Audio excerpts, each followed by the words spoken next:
Une lettre écarlate est un stigmate que porte une personne pour une faute qu'elle a commise. Le terme fait souvent référence à une honte publique permanente imposée à une personne afin de l'ostraciser. Ceux qui portent une lettre écarlate ressentent la vengeance punitive d'une société impitoyable. Le terme lettre écarlate vient du roman de 1850, La lettre écarlate de Nathanaël. Dans le roman, une femme du nom de Esther Prynne, une résidente de Nouvelle-Angleterre coloniale, est reconnue coupable d'adultère. En guise de punition, la communauté puritaine dans laquelle elle réside l'oblige à porter la lettre sur son corsage pour le reste de sa vie. Esther, loin d'être intimidée par sa punition, embrasse le symbole et le porte fièrement.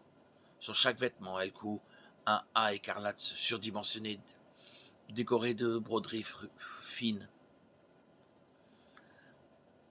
Un des points importants dans le roman est que la punition extérieure infligée par l'homme ne suffit pas à changer le cœur. On trouve des allusions modernes à une lettre écarlate dans les chansons de Taylor Swift. La chanson Love Song de Swift fait référence à une lettre écarlate dans le contexte d'une séparation forcée. Il fait référence au fait de tourner le dos à quelqu'un à cause de son péché. Lorsque nous permettons à la réputation pécheresse d'une personne de devenir son trait le plus marquant, lorsque nous identifions les gens uniquement par leur péché, nous pourrions tout aussi bien coller une lettre écarlate sur leur poitrine. Nous sommes appelés à porter la bonne nouvelle du salut de Jésus au monde entier. Acte 1:8. Les parias de la société ont besoin d'entendre qu'il y a de l'espoir pour eux.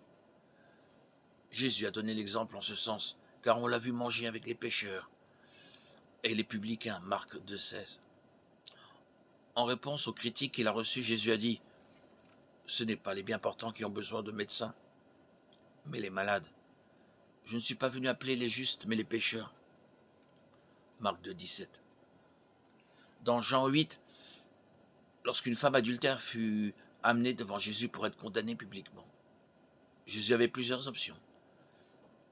Il aurait pu l'ostraciser, il aurait pu l'humilier, il aurait pu lui jeter la première pierre.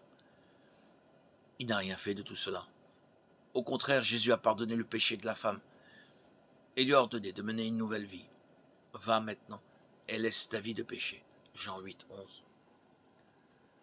La merveilleuse vérité est que Jésus enlève les lettres écarlates. Il n'y a maintenant aucune condamnation pour ceux qui sont en Jésus-Christ. Romains 8,1.